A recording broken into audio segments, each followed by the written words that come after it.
দক্ষিণ চব্বিশ পরগনার জয়মগর মাঝিলপুর পৌরসভা ৬ নম্বর ওয়ার্ডের হাসানপুর এলাকায় চাঞ্চল্য।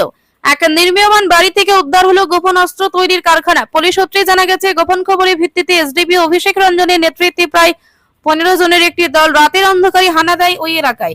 সেখানে গিয়ে দেখা যায় বসবাসের নাম করে ভাড়া নেওয়া ওই বাড়ির ভেতরে তৈরি হচ্ছিল আগ্নেয়াস্ত্র। অভিযান চালিয়ে উদ্ধার হয় একটি ওয়েন্ডিং মেশিন, প্রায় ২ কেজি গান পাউডার এবং নলা বন্দুক সহ একাধিক যন্ত্রাংশ। ঘটনায় গ্রেফতার হয়েছে দুই ব্যক্তি, ফিরোজ গাজী যিনি পুরনো এক খুনের মামলার আসামি এবং ভবেন পাল। পুলিশের অনুমান দুষ্কৃতিমূলক কাজে ব্যবহার করার জন্য এই অস্ত্র তৈরি হচ্ছিল, তবে এর পেছনে আরো বড় কোনো চক্র রয়েছে কিনা তা খতিয়ে দেখা হচ্ছে। ধৃতদের সোমবার বারুইপুর মহকুমা আদালতে তোলা হবে এবং পুলিশ হেফাজতের আবেদন জানাবে। এসডিপিও অভিষেক রঞ্জন জানিয়েছেন, উদ্ধার হওয়া সরঞ্জাম প্রমাণ করছে দীর্ঘদিন ধরে এখানে চলছিল অবৈধ অস্ত্র তৈরির কাজ। ঘটনাকে কেন্দ্র করে এলাকায় ব্যাপক আতঙ্ক ছড়ালেও পুলিশের তৎপরতায় নস্যাৎ হলো বড়সড় ষড়যন্ত্র। সবাইকে নমস্কার, আমি অভিষেক রঞ্জন, এসডিপিও বারুইপুর। আমার সাথে বসে আছেন আইসি জয়নগর শ্রী পার্থসারথী পল। গতকালের অস্ত্র উদ্ধারের বিষয়ে জানানোর জন্য আজকেই প্রেস ব্রিফিং ডাকা হয়েছে। কালকে রাত্রি পুলিশ একটা খবর পায় কি ৬ নম্বর ওয়ার্ডে জয়নগরে হাসনপুরে কয়েকজন ব্যক্তিরা অবৈধ উদ্দেশ্যে অস্ত্র প্রস্তুত করছে। তখনই রাতে ১০:১৫ একটা পুলিশ দলকে রওনা করা হয়েছে।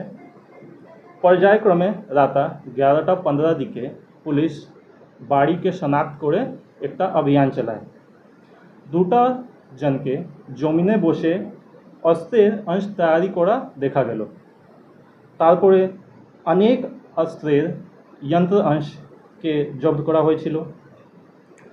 একটা ওয়েল্ডিং মেশিন, একটা ড্রিলিং মেশিন বা প্রায় ২ কেজি গান পাউডার এবং এরকম অনেক জিনিসপত্রকে জব্দ করা হয়েছিল।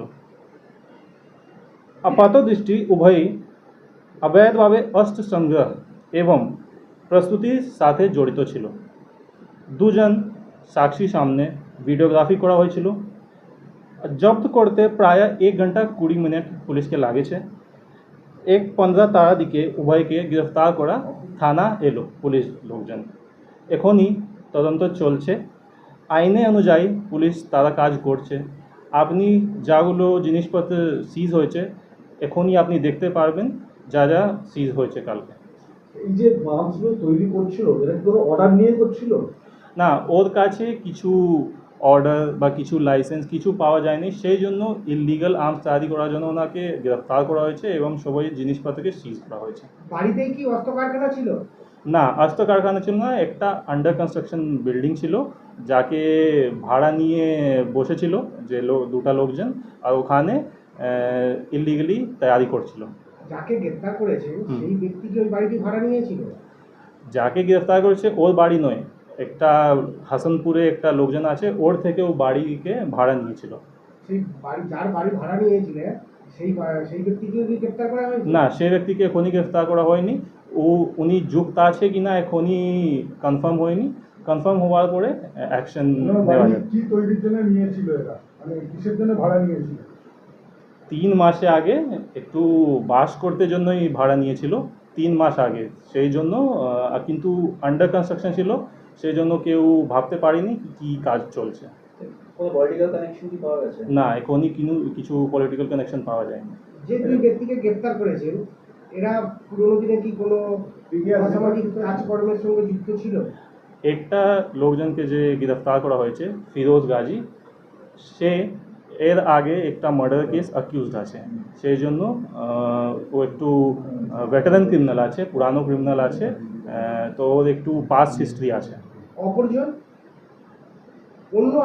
অন্য একজন কিছু পাস্ট হিস্ট্রি নেই, ও এমনি একটু মেকানিক ছিল যে ওয়েল্ডিংয়ে কাজ করছিল। এই দুইজন ব্যক্তির কি কোনো রিলেশন আছে? না, এই দুজন ব্যক্তিকে কেউ রিলেশন নেই, শুধু ওই হাসনেপুরে বাসিন্দা আছে এই দুজন। আপনারা কি মনে করছেন এরা কেন অস্ত্র তৈরি করছিল? এখনই মোটিভ পাওয়া যায়নি, তদন্ত চলছে, জানার পরে আপনাকে জানিয়ে দেব।